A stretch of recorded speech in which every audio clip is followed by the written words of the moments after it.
నేతలు ward councillor గారు ఇట్లా ముగ్గులు పూర్తిగా ముగ్గులు మొత్తం మీకు ఇచ్చినటువంటి సమయం పూర్తిగా వస్తుంది. సిపిఐ పార్టీ మహిళా సమైక్య ఆధ్వర్యంలో సంక్రాంతి ముగ్గుల పోటీ నిర్వహిస్తున్న మహిళా సమైక్య నాయకుల ఆ యొక్క బాక్స్ నెంబర్ వీలవుతుంది.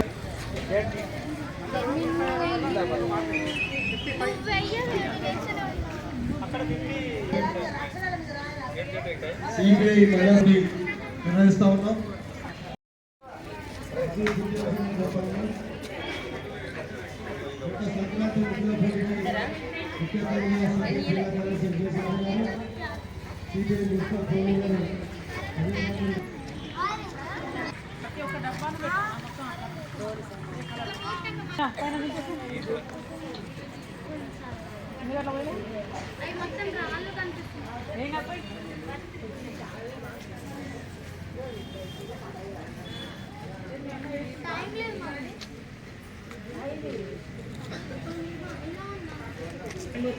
నంబర్ రాగా మీకు ఇచ్చినటువంటి సమయం మరికొద్ది నిమిషాల్లో పూర్తవుతుంది.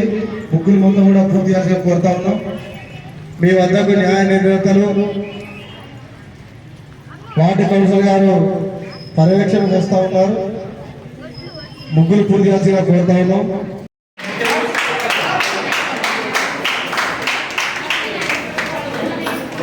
చూడండి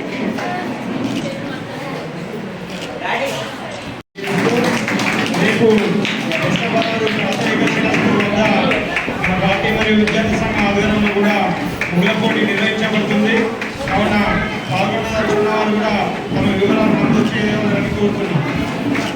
పాత ఏకశిల హై స్కూల్ బెస్తపదం ముందు రేపు ఉదయం 9:30 గంటలకు నిర్వహించబడను. పాల్గొనదలుచుకున్న పార్టిసిపేట్స్ ఎవరైనా వారి వివరాలు చేసేటువంటి రాజకీయాలను గమనించాల్సిన అవసరం. ఇవాళ దేశంలో మన భారతదేశం విభిన్నమైనటువంటి సమూహాలతో కూడా తెగలతో కూడినటువంటి ఒక మనం అందరినీ కలిసి పద్ధతుల్లో ఈ దేశంలో ఉన్నటువంటి ప్రభుత్వాలు ప్రయత్నం చేయాలి. కానీ వాళ్ళ అటువంటి ప్రయత్నాలు కాకుండా కొన్ని శక్తులు వ్యక్తులు ఇవాళ విశ్వ సంస్కృతిని చెప్పి ప్రజల మధ్య విభేదాలు, నువ్వు ఎక్కువ నేను తక్కువ అనేటువంటి భావన, మైనార్టీలు అనేటువంటి భావన, మెజార్టీ అనేటువంటి వర్గం అనేటువంటి భావన బట్టి కలుషితమైనటువంటి సమాజాన్ని నిర్మించడానికి ప్రయత్నం జరుగుతూ ఉంది. ఇవాళ మన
ఫస్ట్ ప్రైజ్ గెలుచుకుంది.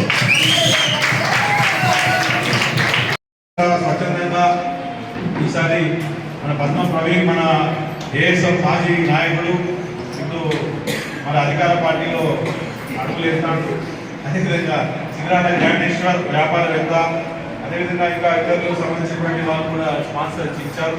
వాళ్ళందరికీ కూడా అభినందనలు. ఎందుకంటే ఏది జరిగినా కూడా స్పోర్ట్స్, కల్చరల్ అండ్ ట్రెడిషనల్ అనేటువంటిది ఇది మన యొక్క జీవన విధానంలో మనకు భాగం కావాలి. అంటే సంస్కృతి, కళలు, క్రీడలు వీటికి ప్రభుత్వము ఎంత చేసినా ఇట్లాంటి ప్రైవేటు వ్యక్తులు లేదా వాళ్ళకున్న దాతృత్వ గుణం, మన ఇద్దరికి ఎవరైనా ఇంటికి పోతే దాతృత్వ గుణం బాగుండేది. ఎవరికైనా కూడా ఏది ఉంటే అది ఇచ్చేది. మనం కలో గంజు అనే సామెత ఉన్నాయి కదా, ఆ విలువలు, ఆ సంబంధాలు ఒకటి తగ్గుతున్నటువంటి పరిస్థితి. మనిషి చుట్టూ తిరుగుతాను తప్ప కొన్ని మనిషిని చూసేటువంటి రోజులు పోతున్నాయి. అది కరెక్ట్ కాదు. మనం మనిషితోటి మనం ఉండాలి.